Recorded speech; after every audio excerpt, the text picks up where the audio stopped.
да не махне. И представя си на камерата, си виж само едно.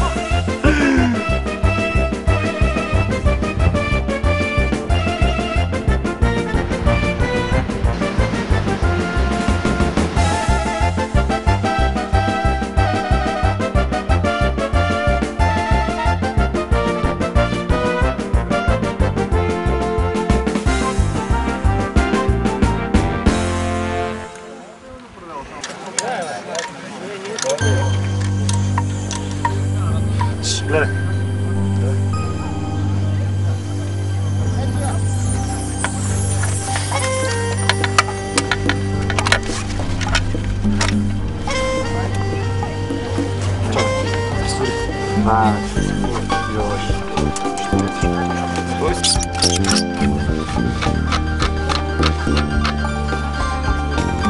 Научи на работа да гледа вече. И пак оф и предна.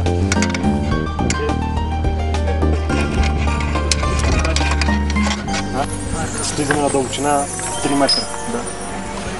Оглеждаме се за мехурчета. Да. Виждаш, ма си така нямаш. За мехурчета? Не имаш от някъде нещо ти изпуска. Да.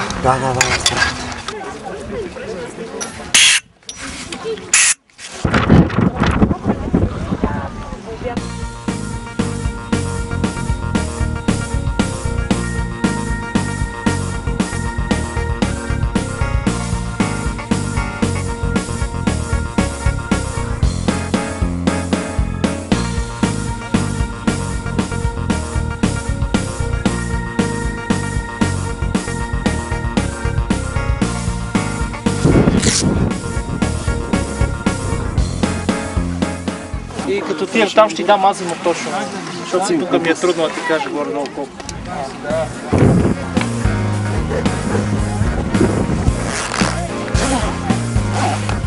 Сухите да бях, гледай, сухи.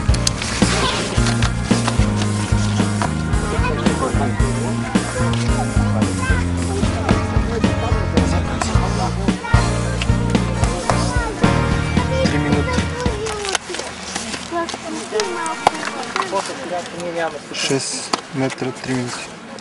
3. И на 9 метра минута. Окей, става. Как го е на...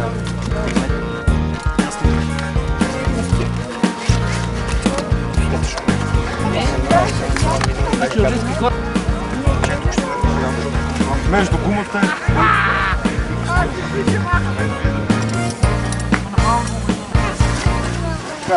сухия костюм. Дай ми го в цял. Виж там да мине добре, да го огънеш добре. Знаме? Долу под кой да мине? Няма значение как ми надай. Може и батерията нещо. Той жрет. Така нищо няма да видиш.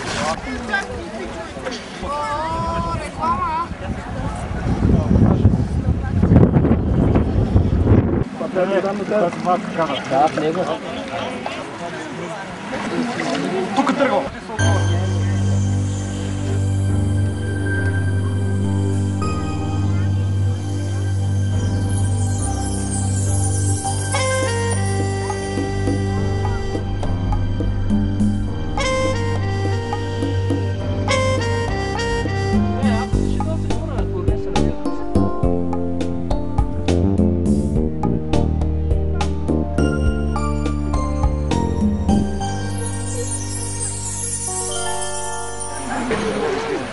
Верно е долу.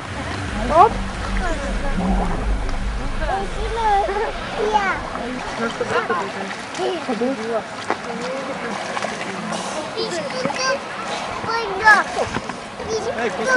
Изтуда!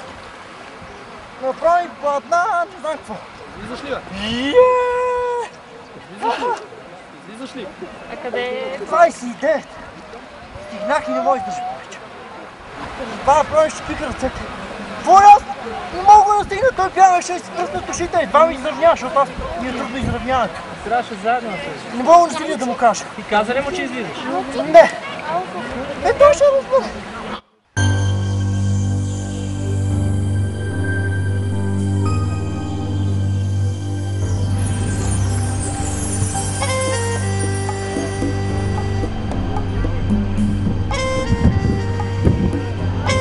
Отвори и излезе.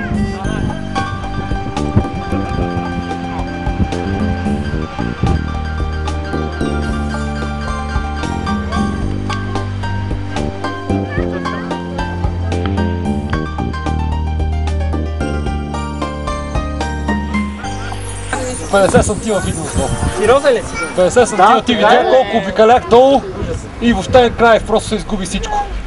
Дъното го виждам точно 50 сантима. И то абсолютно тъмно на фенер. Да, сериозно? Гледай малко. Вижте, обикалях. Намери ли дълбочина? Опас не, 34 метра. Повече не можах да намеря въобще. Аз и вече нямах много време да теза.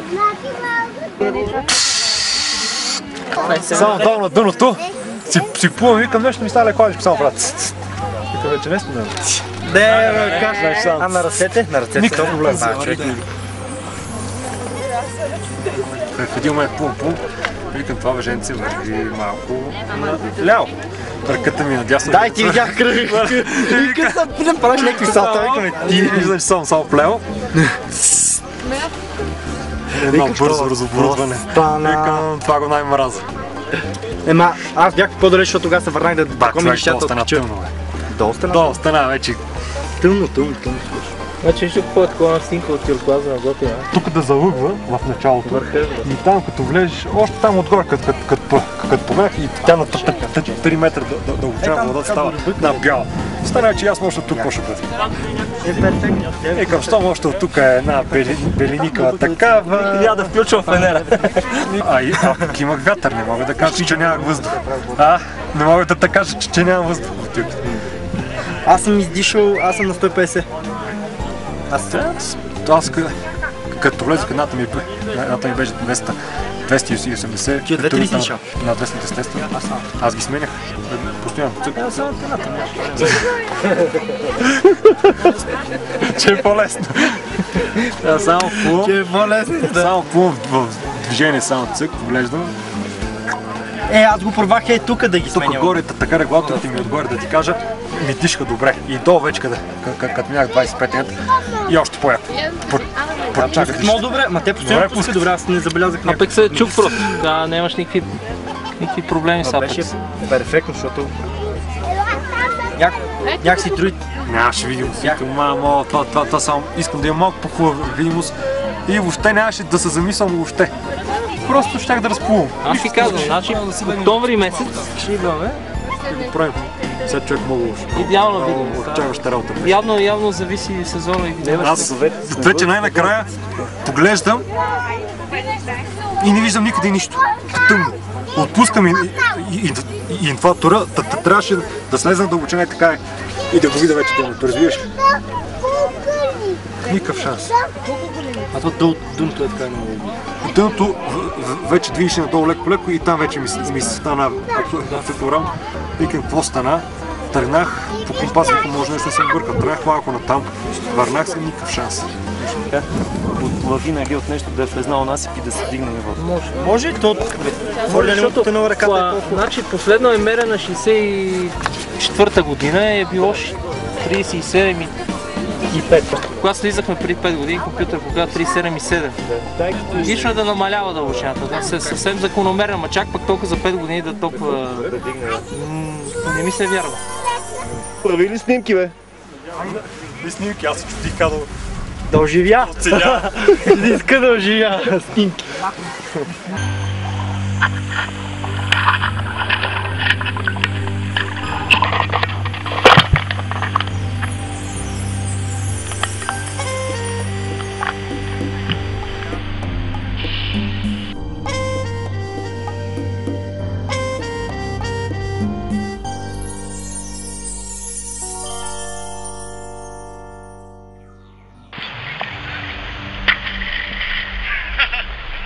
Майката на психиката. Сега е така, съм просто щастлив.